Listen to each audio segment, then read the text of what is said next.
There are so many conversations that we haven't had on Bengal in the past. Today, one in every three residents of the city is a Muslim. The first is the Bengal partition, the way it happened. I think Amphan there was already coronavirus going on, and people are completely fed up with Mamata Banerjee. Hello and welcome to the State Special Series on the Churn. This is a conversation we have prior to a state election. If you remember, we did a similar story on Bihar. This time we'll focus on Bengal. And to talk about Bengal, I would be referring to this book copiously, which is called Bengal 2021, An Election Diary by Deep Haldar. Deep has also joined us earlier on a conversation on his book that he wrote on Mare Jhapi, one of the only, perhaps very few books that take into account that unfortunate incident which happened long time back. But today we'll focus on Bengal 2021. The reason why we do this series is also because during an election campaign, the state's ideological, historical, political journey gets revisited in the campaign trail. Different political parties and different clash of ideas illustrate to us what the state has gone through in the recent past and also since the time of its inception. So in conversation today, we'll have Kanchan Gupta. Mr. Gupta has been a journalist for a very long time. He's a distinguished fellow at the ORF currently. Mr. Gupta has also served in the ex-Prime Minister Shri Atal Bihari Vajpayee's office. We have Deep Haldar, the author of the book Bengal 2021. And we have Shreya Sarkar, a scholar and academic based in the US. Welcome, everybody. Welcome to the Churn. Thank you for giving your time. Thank you, Shubhrashtra. Thank you. Thank you so much. Kanchanda, I would like to begin with you. Could you tell us why this election, Bengal 2021, has really taken the media by the storm? There are so many conversations that we haven't had on Bengal in the past, but this election seems to revisit the entire historical journey that Bengal has gone through. Would you like to take us through the relevance and importance of these conversations? Well, if you look at it purely from a political perspective, this election could be a watershed election. And in fact, it is a watershed election, irrespective of the outcome. I mean, who wins and who loses. Because this marks a major shift from the kind of politics which West Bengal has had and the kind of politics which is likely to play out after the elections. So if we look at, interestingly, people forget that West Bengal had a long stint of Congress in power till about the mid-1960s. And it's only towards the fag end of the 1960s that we see the rise of the left in West Bengal. And again, West Bengal slips back into Congress rule, that is Siddharth Shankar Ray. And then in 1977, the left rises, and then the left stays in power for 34 years. And in 2011, we see the advent of the Trinamool Congress, and with the left and the Congress as the principal opposition.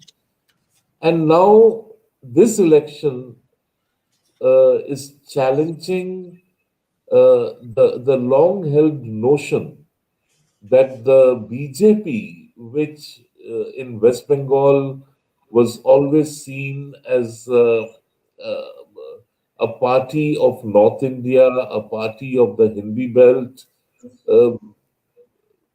that notion is going to be discarded in this election. In fact, that notion held true not only for West Bengal, but also for all of East India. And by East India, I would exclude Bihar, but also include Odisha into it. Assam already has a BJP government. The other northeastern states have a BJP government either directly or indirectly. And if West Bengal falls, then a particular strand of political theory that held sway for all these decades, that would also become irrelevant. Now, coming back to uh, Deep's book, uh, what it does is it's sort of a primer. It explains to people the whole politics of West Bengal as it is playing out today. Why the churn is so politically important at the state level, at the regional level, and at the national level, and the rise, the phenomenal rise of the BJP. I think I will come back to that later. Uh, the BJP. If you look at the BJP's national growth, the growth of the BJP has been at the expense of the other national party, which is the Congress. And the space vacated by the Congress has been occupied by the BJP. If you look at the last 10 years, the last decade of the left front's rule, and the last 10 years of Trinamool Congress rule, there has been an exponential increase in the practice of what we call vote bank politics or minority politics because of West Bengal's demography, a state which has seen widespread illegal immigration from from Bangladesh. Over the years, it's not something which happened overnight. And the ballooning of the Muslim population of West Bengal has created a, a demographic advantage for any political party which panders to minoritism. It wasn't quite so during the first three left front governments. In fact, it used to be said that the CPM in West Bengal is a good Hindu middle class party or a good middle class Hindu party. Uh, the that perception began changing after the third left front government, when the illegal immigration became quite obvious, it became quite overwhelming. It began very rapidly changing the demographic profile of the border districts. And a point came where even in Calcutta, for instance, when I was with the statesman in Calcutta, one in every four resident of the city was a Muslim. Today, one in every three residents of the city is a Muslim. So this demographic shift, uh, you know, if you have in a state a chunk of 30% vote, then every party would be tempted to somehow get hold of that 30%. And then you just need to add some incremental percentage of vote, and you can easily win the election. But in the process, what you did was that while you pandered to the Muslim vote, and from West Bengal there is sufficient evidence of the kind of pandering which has been done. In various places, Durga Puja is no longer allowed because if that place has a near 50% Muslim population, they won't allow Durga Puja to be held. I personally covered one particular incident at Beganga some years ago, and saw how it plays out. The kind of rules and restrictions that came to be imposed by the state government on Durga Puja, which more than a religious festival was a cultural festival of West Bengal, um, and then it went on and on and on.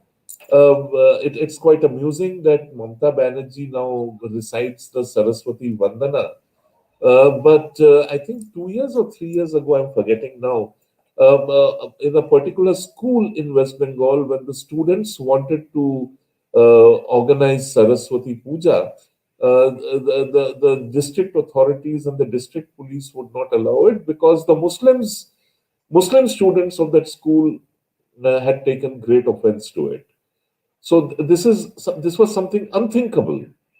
Thank you, Kanchanda, for that amazing preface. I think you touched upon most of the issues that Deep has tried to illustrate in this book. Shreya, with that, I would want to come to you. Actually, I would recommend to the viewers to read Shreya's brilliant piece in a website called Carvan India. She has written a piece called The Deep and Often Denied Culture of Bengal's Identity Politics. And I think most of what Kanchanda spoke was about identity politics. Shreya, as somebody who unabashedly wears her identity in terms of her caste and class status on your sleeves, also somebody who grew up in communist Bengal and has traveled the intellectual journey that you have, how do you look at this election and why do you think identity plays a very important role? This is for those viewers who haven't read your piece, but would want to know why identity has really become the focus of these elections. First of all, thank you so much, Shubhrashta, for including me in this very timely and very important debate. I'm delighted to be a part of this discussion because, a lot of people are very confused about what's happening in Bengal, and it's the politics in the state. It's not the easiest to decipher. The way I look at it, I think Bengal politics has come full circle. The state seems to have come back exactly where it had started before independence in certain ways. And its politics is one of the least understood of the country because Bengalis have an unresolved past. There are some very strong sentiments in certain schools of thought that first the Congress and then the left have tried their best to bury so that they could control the narrative and extend their regime. So what we are witnessing right now is the return of this long denied past. Now, Bengal has had this image of being very progressive, very modern, and that's the reason the left could flourish the way it could. And there are some reasons, some historical reasons contributing to that. The first is the Bengal partition, the way it happened. Now, that helped to reset politics in the state altogether, because with the exit of a large number of Dalits, including strong Dalit leaders and a huge Muslim population, what happened was that a part of Bengal history was literally flushed out. And the remaining political leaders in the state then mostly belonged to the Bhadralok class. And they took upon the task of rethinking and rebuilding the political orientation of Bengal. Now, linked to this is the whole concept of Bhadralok. It's a very unique phenomenon. People don't understand it too well. They think it's just something to do with belonging to the upper caste, or it's just a class phenomenon. But it's bigger than that. It's more complex. And Deep discusses that in one of his chapters in great details. It's very nuanced, and I think people should read it just to understand that what the Bhadralok factor is in Bengal and how it has defined the politics. Now, the term has become diluted historically, but Bhadralok actually they came from the upper caste groups. They would have typically received some Western education, and many among them like to imagine themselves as the mirror image of the Victorian middle class professionals. Now, while some of them were indeed quite successful professionally, most of them supplemented their often meager salaries and professional earnings with income from agricultural land. Now, after partition in 1947, many among the Bhadraloks lost that connection with land and became exclusively dependent upon professional income. So their survival, in a way, with time, became dependent on controlling political power. Now, it is the Bhadraloks who were opposed to partition in 1905. The same Bhadraloks, they came together and they rallied for partition of Bengal in 1947 because they thought that that would solve the entire demographic problem of having a Muslim majority state, and also it would break up the strong Dalit movement that took root in Bengal under Jogendranath Mondol's Scheduled Caste Federation in 1930s. Now, there are certain sociologists and political scientists who have spoken about the presence of caste and how it has always been present, but still invisible. One of them, sociologist Sharbari Bandyopadhyay, she has done in-depth research on migration of refugees from Bangladesh. She makes a very interesting point. She says that it is because Dalit politics had made its presence felt so early in Bengal that it became necessary for the Bhadralok community to resist it right away. And she has also contested the claim that caste has never been important or a relevant category in the electoral process in West Bengal, that it is only with the recent assertion of Motilal Mahasangho that has changed. She asserts that caste has been relevant both in personal everyday life as well as in the institutionalized formal world of politics. Now, political scientist Parthu Chatterjee further builds on that point, and in his wonderful article called "The Partition and the Mysterious Disappearance of Caste in Bengal," he discusses the process through which Bhadraloks managed to create and continue their domination, their hegemony in Bengal. He talks about how the Bhadraloks captured the collective Bengali imagination by declaring themselves as the true champions of progressive values in public life. Thank you, Shreya. Deep, actually, I think what Kanchanda and Shreya now touched upon really sums up what your book is all about. But what has gone missing is Amphan, as eerily as Amphan got missed in the national narrative. Now, you're also a media person. I had a specific question from a media person, and perhaps I would want you to move out of your mold as an author and comment to the viewers of the Churn and otherwise as well. Why did the national media, which is allegedly in control of the BJP, if one were to articulate in the language of the detractors, why did the national media not pay attention to Amphan? I ask this question because major part of our conversation right now is on identity politics. Amphan was one tragedy where it spared none, rich or poor. And the poignancy with which you have mentioned Amphan in the pages of this book, it could make any sensitive individual cry. So why do you think national media completely missed the narrative, and why did BJP miss out on using Amphan as a point to sort of score over Mamta Banerjee and absolute misgovernance at her end? I don't really think that the national media ignored Amphan. It's. I mean, see, there's a bias. There's an obvious bias in Delhi media. I mean, things in and around Delhi. You speak about the east, the northeast, and it's not just Delhi media. I was in Bhopal for editing an English newspaper in Bhopal for 2.5 years, and if I take any story from the east, the promoter of the paper would rap me on that. Generally ignore. People don't want to know. People want to know what's happening in Delhi, and people want to know what's happening locally in the city pages. So yeah, there's a bit of a bias there, but it's not as if Amphan was not covered at all in national media. Maybe it was not covered in the way people in Bengal Kerala was for wanted that it covered.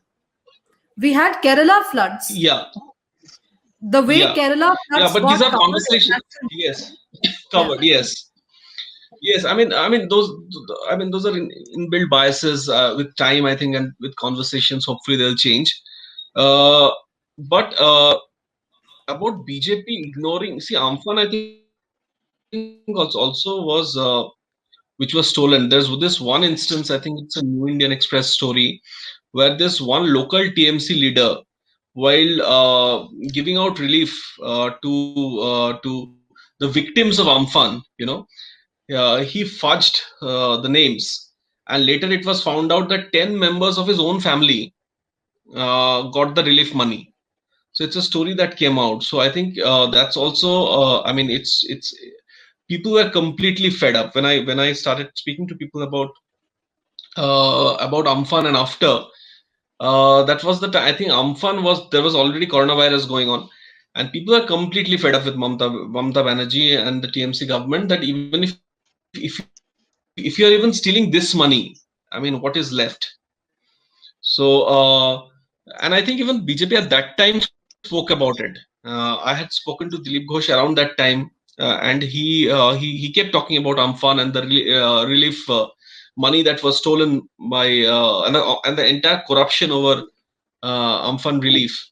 So I think at that time there was quite a sort of there was a consensus that this government needs to go in Bengal.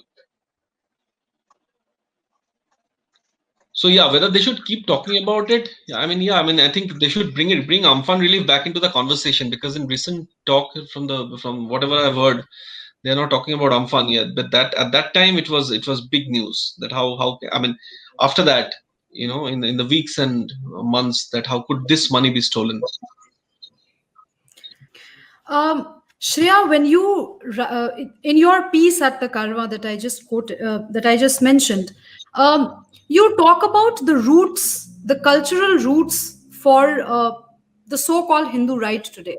In fact, while Deep quotes from Anirban Ganguly's the conversation that he has with Anirban Ganguly, there is a reference to how actually whether it is Shyam Prasad Mukherjee or Rabindranath Tagore or Upendranath Bandyopadhyay, we all know of the intellectual corpus that draws heavily from Bengali roots. My question to you is, why did we not see a political rise of the right, despite the fact that culturally the so-called Indian right has always had its umbilical cords very, very seminal to Bengal. Also, because most of the conversations that we have today, and especially in the context of what we are discussing right now, Kanchanda, when he brings in the mention of political Islam and how BJP is reacting to it, a party who literally found its cultural roots or cultural articulation, ideological articulation from Bengal, has to politically establish itself as a reaction to a political event. How do you see that as a scholar? Going back to history, all the three traits, the three strains of nationalism did start in Bengal. Hindu nationalism started there, but under the garb again of Bengali exceptionalism. So it takes a bit of digging to understand that what was, proposed at that time by Bankim Chandra Chattopadhyay or Rabindranath Tagore, Vivekananda. It was this Bengal Renaissance period, right? It was actually a reaction to the British rule.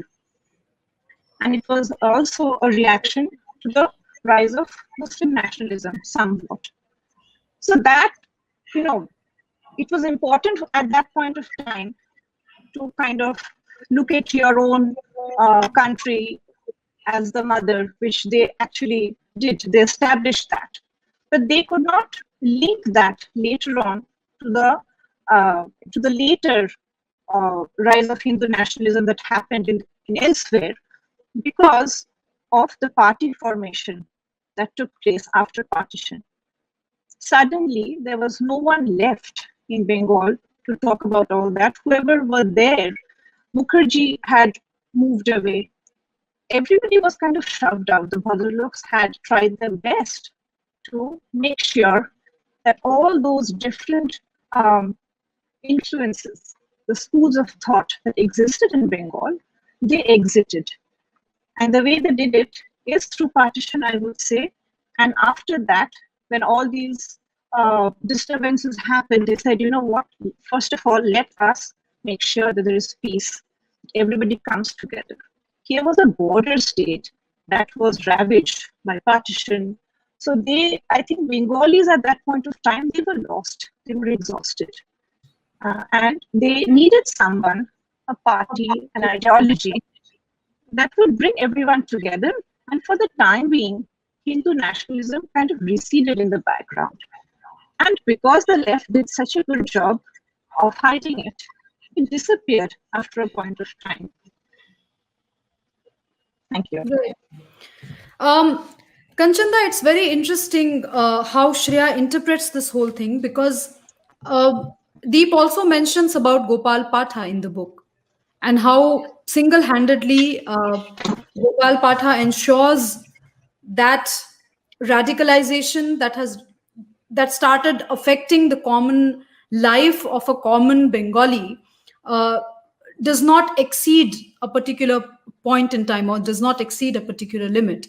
How do you see this entire question? Also, Kanchan, I would like to fuse it with another query which I have in mind, which is that, we keep talking about identity politics and caste dynamics in Bengal, when in 2019, most of the seats that BJP won, the so-called cultural right won, were seats that belonged to the Dalit community, the SC community. How do you see these two dynamics, the Hindu nationalism question and also the question on identity politics, and how do people like Gopal Patha fit into this entire frame? No, what I was saying is that an academic view would vastly differ from a non-academic view. But we tend to begin with Bankim Babu, but the articulation of a Hindu identity begins way before Bankim Babu and his articulation of the Hindu identity. And then it doesn't end with that. There is a particular speech of Sri Aurobindo. It is called the Uttarpara speech.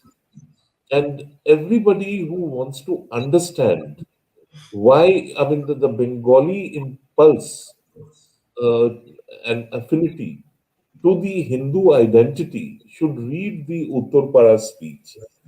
After that, of course, Sri Aurobindo leaves Bengal and he settles in Pondicherry, and his intellectual trajectory changes.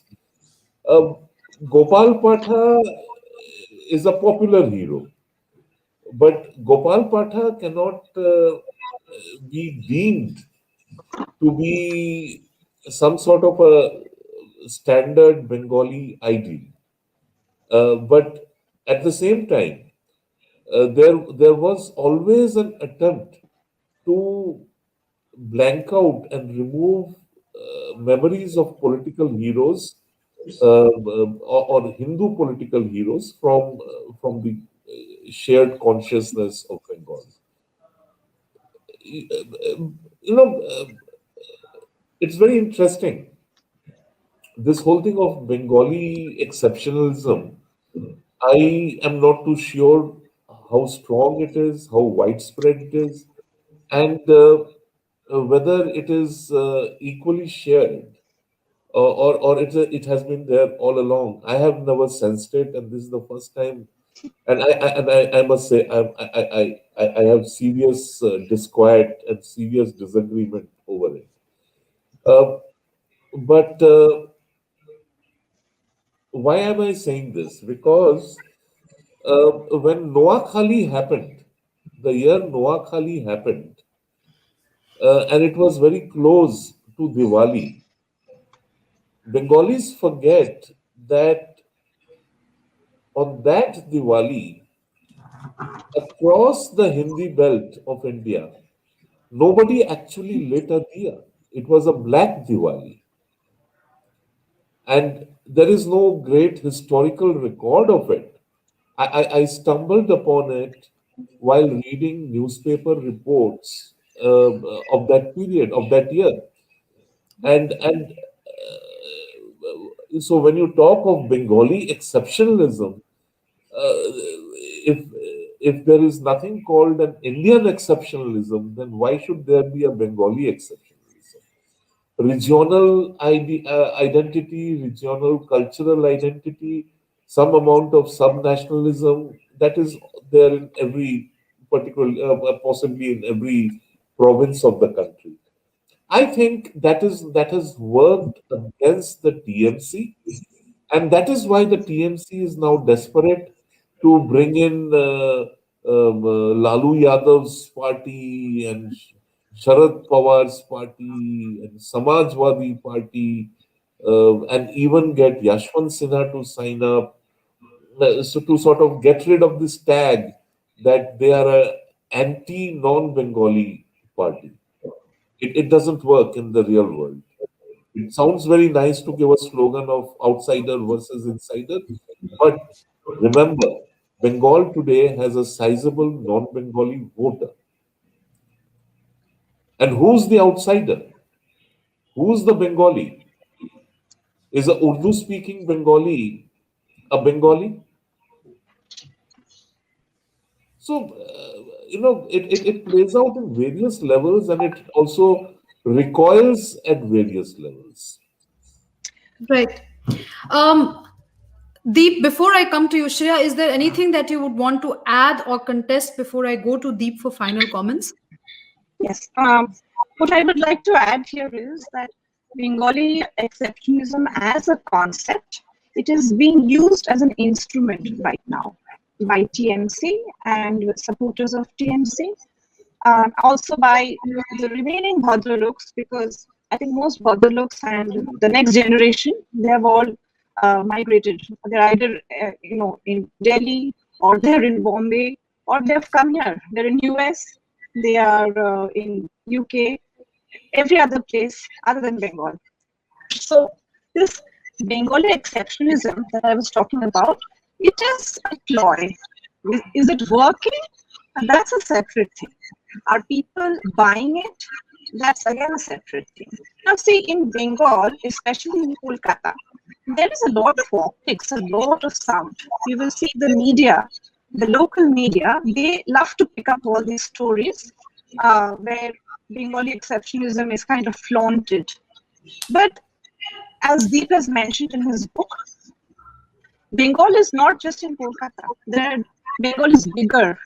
And right now what we're seeing is that there is a rift, there is distinction, a cleavage between the rural Bengal and the urban Bengal.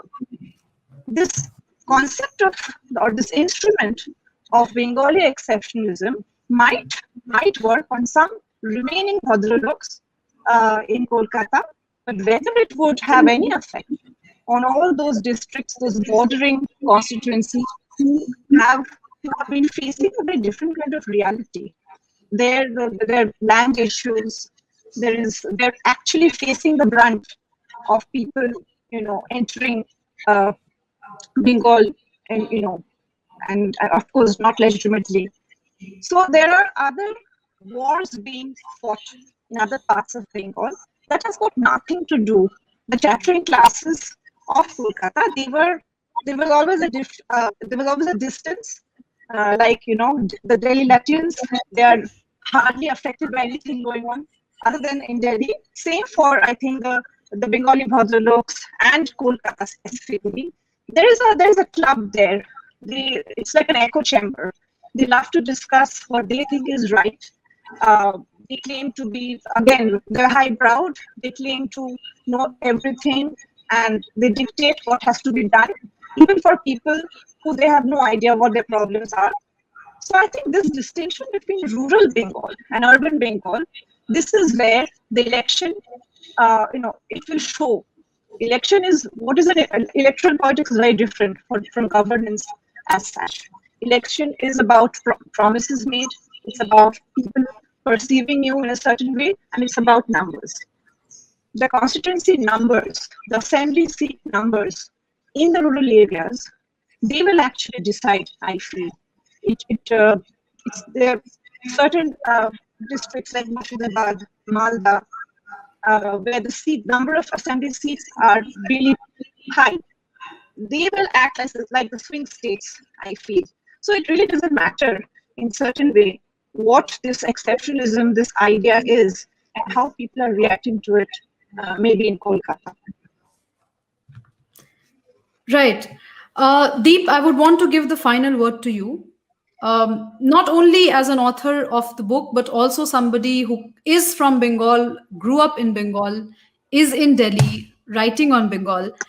Now, I found very interesting the chapter on culture, where it seems as if there is a dialectic which is going on, but surprisingly, your voice is absent. Or perhaps it's a deliberate ploy because you are a journalist at the end of the day.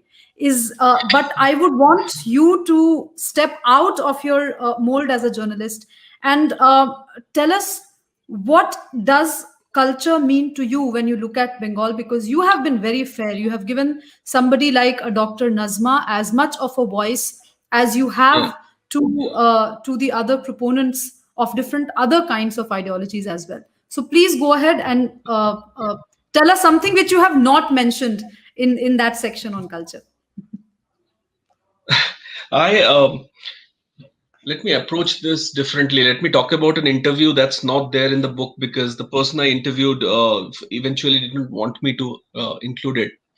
So I had in the course of the book. You should, Deep. But again, that's some other person's. Of course, I won't take the name obviously, but I had this conversation with a friend who is based out of. She's from Kolkata. She's also now based out of Kolkata. She spent a little bit of time in Delhi media, then went back. I'm very proud of her Kolkata roots. Very very Bhadralok, and she writes for foreign publications. So I said that I'm writing this book. She asked me, well, how can you write this book? You don't even stay in Bengal. So I said, anyways, I mean, I'm writing, so let's sort of sit and talk. And she opposes the BJP. She's extremely saddened by what's happening in Bengal, the rise of the right. And so and she got talking about the wonderful experience that is Kolkata, you know. She feels, and maybe rightly so, to a large extent, that it's a truly cosmopolitan city. She has herself written about Armenian influence, you know, in certain parts of Kolkata. So during the course of this talk, I asked her that, are you aware that in a tiny, not a tiny, in a tiny corner of a neighborhood in South Kolkata, Koshba, the family of the first law and labor minister of Pakistan, you know, Jogendranath Mondal, they still reside. So I said, you know, it's extremely interesting. You're talking about Armenian influence and Anglo-Indian influence, and you know, Chinese Pada and all of that. But are you aware that in a place called Koshba, in a tiny lane, there's a house where the family, and it's steeped in history because Mr. Jogendranath Mondal was the first law and labor minister of Pakistan. And his family stays in Kolkata, and very few still stays in Kolkata, and very few people know about it. So, as somebody who sort of documents life in Kolkata and, you know, Bengal, I would expect you to know about this and, you know, to sort of write about this because it's interesting history. So she was taken aback and she said, "Oh, we can't go to such places. It's unhygienic, and you know, I'm a woman." So I said, no, but you can just take a auto and go. I mean, during daylight, I mean, what's the problem? I mean, it's not that bad also. I keep going there. So no, it's very easy for you to say, but etc. etc. So she was taken aback. I continued this conversation not with her, but in the, I think, Chotalok versus Bhadralok chapter with another journalist who says things they're closer to the French than they are to any other than to Indians from any other part of India. So they pride themselves for being a certain way, for sort of, you know, listening to certain kind of music, reading a certain kind of books, and keeping a very tight watch on who they sort of mix with. The good thing, Shubhrashtra, about this election is, I mean, that is fine. That space is okay, but there is, I found that there is this crying need, and it's already happened for people in Kolkata and outside. I mean, this is a very Kolkata phenomenon, to look back at what was, beyond those 34 years of left rule, beyond this Bhadralok Chotralok debate. The fact that somebody like Gopal Patha, I remember Gopal Patha from my school history book. I remember that there was a reference to Gopal Patha, Great Calcutta Killings, and he was, if I'm not wrong, he was referred to as a rioter. Now there is an interest. There's so many people who want to sort of document the life of Gopal Patha, do a film on him. So it's very interesting that beyond this election, and as Kanchan sir said, I mean, it's a watershed election. There is a need now in Bengal to look back beyond those 34 years and 10 years of the 2 terms of Mamata Banerjee, and before the 34 years of Left Front, to go back in time and re-examine our history, to look at our roots, to know who we are, to bring back lost heroes. And that's a wonderful thing. And one of the things that these conversations around elections is doing is also helping us Bengalis take a hard relook at ourselves. I mean, you relied on Kanchan sir or on Swapan Das Gupta's talks, or on Mr. Bibek Debroy. Now there's so much conversation about our past. I think that's really, really heartening. So of course, there's this incident that happened yesterday, day before, in Coffee House, where Tejinder Bagga walked in with some 40 to 50 sort of BJP workers, and they saw no vote for BJP posters. So they said, if there's no vote for BJP posters, then there should be vote for BJP posters. And they sat there, and there was this long shot of BJP workers in sort of inside Coffee House. I wrote an article. Some of my friends on Facebook have said things like, "We expected better from you. How could you sort of support those thugs?" So all of this kind of conversation will continue, and but there is so much to say. Other great thing in the Chotlok versus Bhadralok debate is, it's interesting what the BJP and the RSS have done in Bengal. To be still regarded in certain quarters. Kanchan sir said it's a Big Tent party, so to be still regarded in certain quarters who try to establish this easy binary, between what kind of party BJP is and what kind of opposition parties are. BJP is still referred to as a Manuvadi party, but there is, I mean, on the ground, it's a very different reality. This entire Chotlok debate, a huge chunk of the Dalit vote today is with the BJP. If you go to Thakurnagar, even outside Thakurnagar is a Motua den, but even outside Thakurnagar, the fact that the Bengali Dalits today want to side with the BJP, they are not believing in the lies of the left. They are not believing in what quote unquote secular politics has made them believe for so long, is the other interesting fact. So Bengal 2021 is not just a big election, it's also a great churn that's been happening for a few years. And whatever the results are going to be, BJP won in the 2016 assembly election, BJP won 3 seats. So even if, as some accounts in Delhi are saying, even if they were to get 100 seats, imagine going from 3 to 100, 105. Imagine how big a change that is. And I mean, people who are saying that, okay, Mamata will pull through and BJP will do very well. There's a theory that's being sort of put forth. Yeah, I was saying that beyond the elections, the conversations that have started are extremely interesting for me. This need to re-examine our past and look at our past through a new lens and look at ourselves with a new lens, I think is extremely interesting. I would like to thank each one of you for sparing time for this conversation. And here's a huge shout out to Deep and his book. I recommend everybody to read this. We did not try to predict elections, and neither does Deep book try to predict what 2021 has in store for Bengal. But the kind of conversations that we had today and that Deep documents in his book is a conversation perhaps that has really defined our national consciousness in the past 1 decade. I think more power to such conversations and more power to people who believe in free speech. If you liked this conversation, please subscribe to the Churn.